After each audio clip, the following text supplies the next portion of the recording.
Hey there, I'm the host of the Happy You're Here podcast. I want to share in this video a resource that has been really effective for me finding guests for my podcast to the point where I have too many guests, which was great. That was the first problem to overcome with the podcast was to go from not having any guests and kind of people being like, well, do I really want to be on your show, to growing the show by having a bunch of, interesting guests that have their own audiences and getting to the point where I can start saying no to people. And I actually have 3 to 4 new podcast leads coming into my email every week without even doing anything. So the site that I want to talk about is called Podit. And there's a few other resources I'm going to share at the end of this video that are kind of little like pro tips as well that would be very useful. But one of the, if you really just want to like hit the ground running, this is the website that I suggest. This is the one that I use to really get off the ground. This is what my buddy Ryan Stanley used. One of the main things he used to do a podcast tour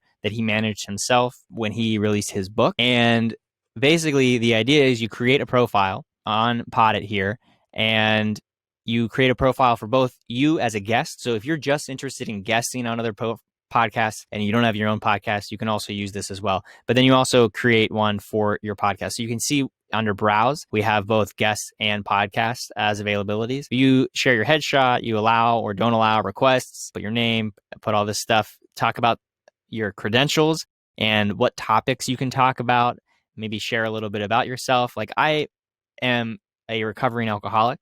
So I put that in there and put in some things about mental illness and entrepreneurship. So those are now topics that I get contacted about to guest on other people's podcasts, which often end up as backlinks to my website, which helps increase the domain authority of my website. It's this whole cycle, just helping you get out there, make some really interesting and amazing connections. Podit has literally hundreds of podcasts on it available for you to submit to as a guest. And then also they have hundreds and hundreds of guests that are on here actively looking for opportunities. So not only can you reach out, but they end up reaching out to you as well. And you can see this is someone that reached out to me. This was someone that reached out to me.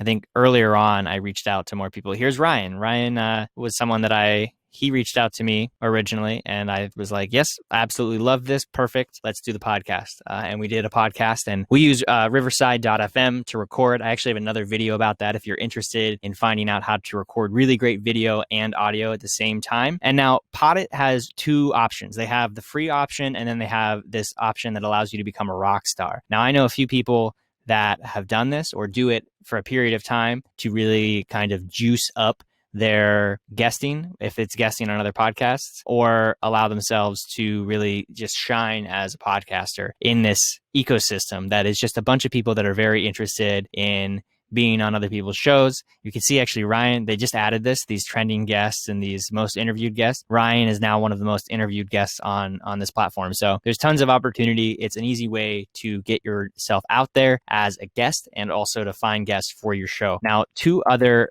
ways that I want to show you are on Facebook. There is a bunch of groups if you're not already part of it. This might seem obvious to some, and there's actually one more that's even cooler that I'm going to share in a second.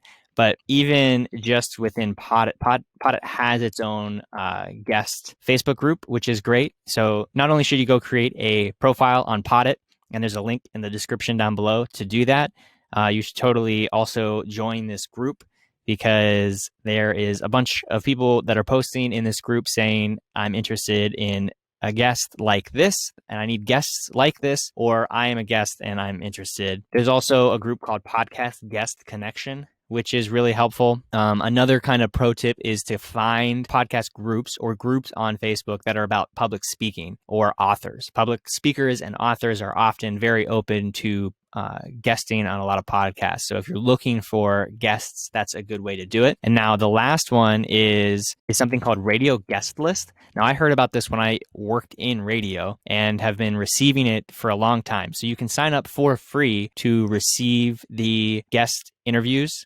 or interview requests. So if like you have an expertise and you want to interview on shows, that's one way to do it. But you can also use it for free to put out a listing. And I did that for a specific segment that I was looking for. And again, I got almost more responses than I could really handle. But some of my favorite guests that I've gotten to interview so far have come from doing this post. And you can do this as many times as you want. They ask that you only, do it once per mailing, and they mail out a bunch of things, and then there may be a little bit of delay between when you ask for guests and when you get it. It took about maybe 2 weeks between when I made my post and when I actually got it. But I highly suggest you check out Radio Guest List. That will be down in the description as well. So those 3 resources are a way that you can go from, maybe wondering how you're going to get enough guests on your show to having more guests than you know what to do with. Now, another key thing is to have a process that allows you to make it a little more seamless of when someone says, yes, I'm interested in being a guest on your show, to scheduling with you, to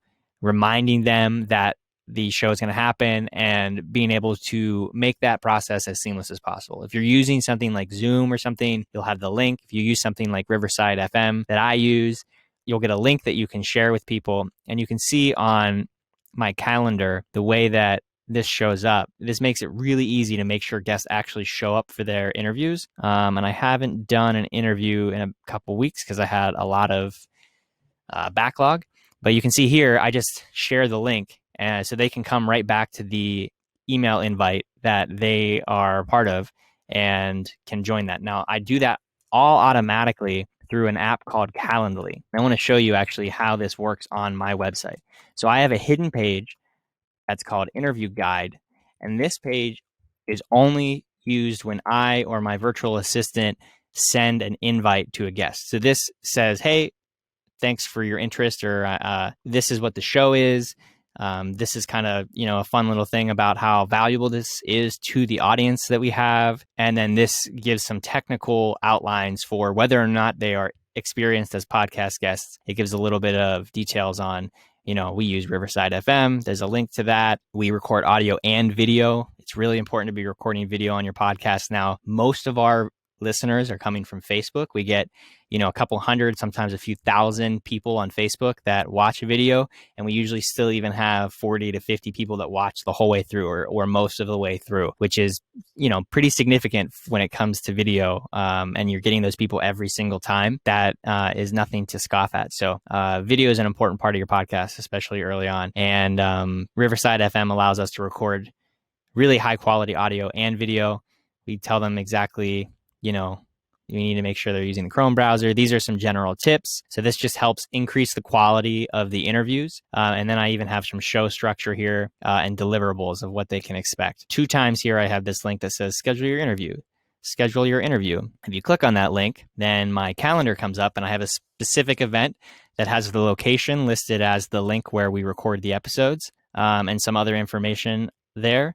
But yeah, then they can click through and they can schedule their interview, and that goes automatically to them and it goes automatically to me and goes on my calendar. So that's just a way to make it really efficient so that if you're reaching out to a bunch of people or you have a bunch of people reaching out to you, you can keep track of it much easier, because there's nothing worse as a guest than having someone reach out to you and say, hey, I want you to be on my podcast. You say yes. They say, cool, we're going to do it Friday the 6th at 5 p.m. And then you say, okay, cool. How am I going to get on the show? And then I had this happen a couple of weeks ago. I've had this happen quite a few times, actually, where there's just been very unprofessional follow-up. And it really turns me off to whether I want to be on someone's podcast or not, because I don't know.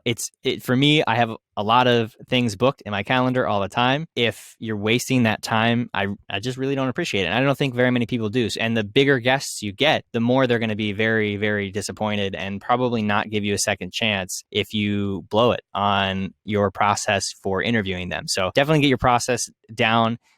Take some notes from what I just showed you.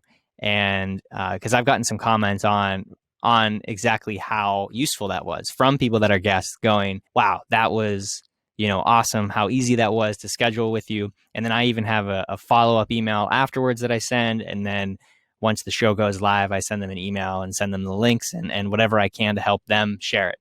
And those are just some introductory tips on how to get more guests for your podcast, get more interesting guests for your podcast, and never run out of people to interview.